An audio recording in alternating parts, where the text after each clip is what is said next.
আঁতকে ওঠে তুলি, মুখটা বিবর্ণ হয়ে যায়। দরজার বাহিরে ধপ করে বসে পড়ে তরু। মৃত ঝর্ণার মতো ঝিরঝির করে গড়িয়ে থুতনি ছোঁয় নোনা জল। শাহানা জানতে পেরে হাউমাউ করে কেঁদে ওঠে হামজার জন্য। তার ভয় হয় ঢাকা যেতে যেতে আবার যদি হামলা হয়।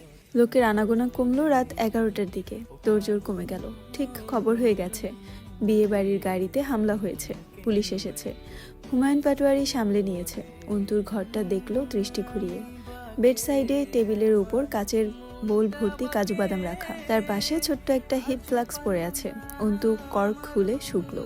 মদের বিশ্রী গন্ধ, তবে তরল নেই। হলুদ একটা স্মাইলি হ্যান্ড প্রেস বল পাওয়া গেল ড্রয়ারে। এটা ব্যবহার করা হয় মেজাজ ঠান্ডা রাখতে। মানসিক বিশেষজ্ঞরা এটাকে হাতের মুঠোয় রেখে প্রেস করার পরামর্শ দেন মেজাজ শান্ত রাখতে। ড্রয়ারে ছোট্ট বড় ছুরি অনেকগুলো, বুলেট কেস পড়ে আছে, অনেকগুলো সিগারেট বাক্স, দেশলাই, লাইটার, কাগজের মোড়কে বিভিন্ন রকম বিড়ি পেল অন্তু। দুটো খালি সিরিঞ্জ, স্লিপিং ড্রাগ বলেই মনে হলো। ভারী গহনা ও শাড়ি খুলে সুটকেস থেকে একটা সাদা লম্বা জামা বের করে নিল।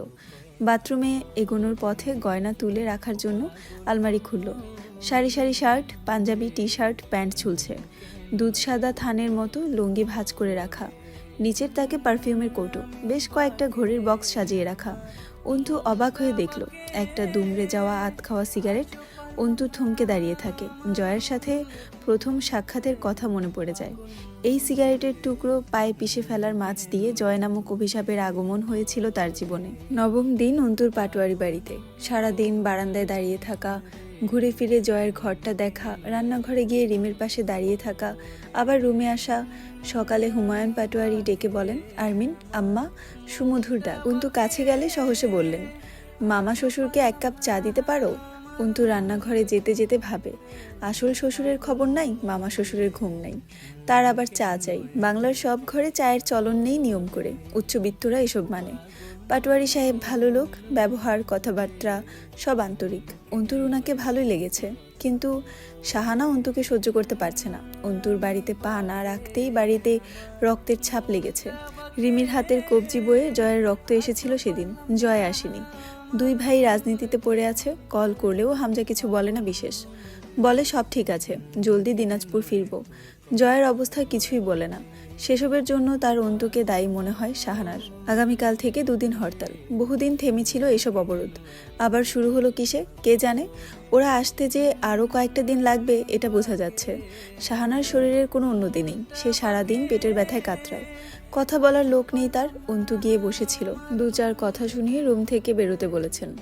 বিকেলবেলা তুলির রুমে ঢুকতেই ফিডার রেখে দৌড়ে এসে ঝেঁপে পড়ল কোয়েল। আরিন, চলো চকলেট কিনে আনি, জয়তা আসছে না, তুমি ওর বউ, তুমি চলো। অন্তু কানে গলিত সীসার মতো ঢুকে জয়ের বউ কথাটা।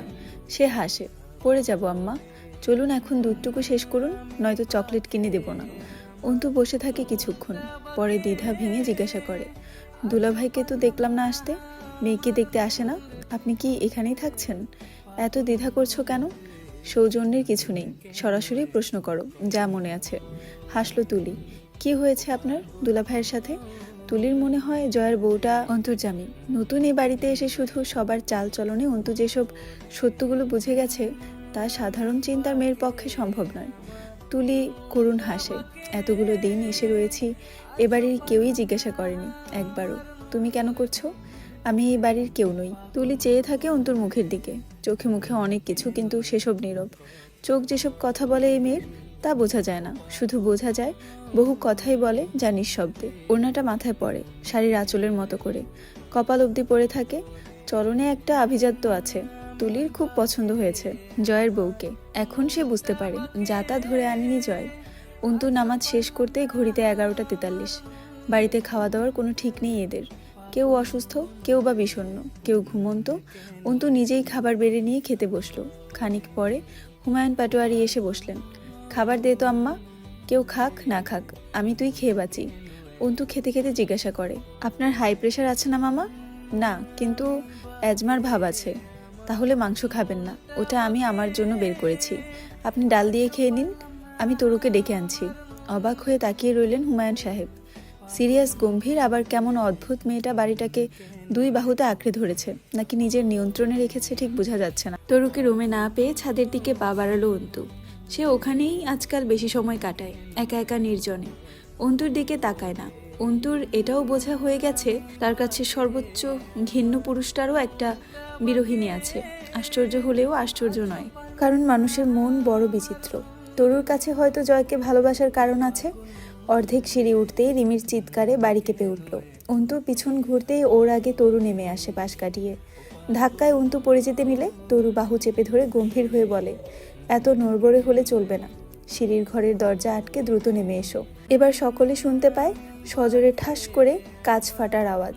বেরিয়ে আসে রিমি। তার বাহুর ওপর কামিজের হাতা রক্তে ভেজা, কাচের আঘাত পেয়েছে। অন্তুর ভেতরে ঢুকে দেখে রিমির ঘরের জানালা কাচের 3টে ছিদ্র, পাথর ছড়িয়ে আছে মেঝেতে। অন্তু থাকা অবস্থায় আরও 2টো পাথর এসে অন্য জানালার কাচ ভেঙে দেয়াল ছিটকে পড়ে। নিচে যেন বিক্ষোভ শুরু হয়েছে এত রাতে।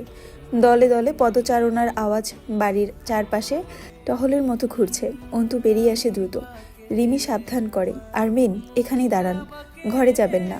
জয় ভাইয়ার ঘরে হামলা সবসময় আগে হয়। দরজায় কড়াঘাত পড়লে খুলে দেয় অন্তু। কবির অন্তুকে সালাম দেয়, কপালে হাত ইশারা করে। হন্তদন্ত হয়ে ভেতরে ঢুকে রিমিকে বলে, রাহাত মরে গেছে ভাবি, ক্লাব ঘরে আগুন জ্বলছে, সব শেষ, ক্লাবের সব শেষ। বিরোধী দলের শুয়োরের বাচ্চারা ক্লাব ঘর জ্বালিয়ে দিয়েছে। রিমি চেয়ারে বসে পড়ে, শ্বশুরকে বলে, আব্বু আপনার ছেলেকে কল করুন তো, এই সময় বাড়ির লোকগুলোকে মারবে সে। হ্যালো, আসসালামু আলাইকুম ইব্রান, আমি জান্নাত রহমান আপনাদেরকে অবরোধ নিষেধ গল্পের 72তম পর্ব পড়ে শোনাচ্ছি, যেটা লেখিকা হচ্ছে তেজস্মিতা মুর্তজা। আমার কণ্ঠে গল্পটি ভালো লাগলে অবশ্যই শেয়ার করে দিবেন এবং ফলো দিয়ে পাশে থাকবেন। ধন্যবাদ।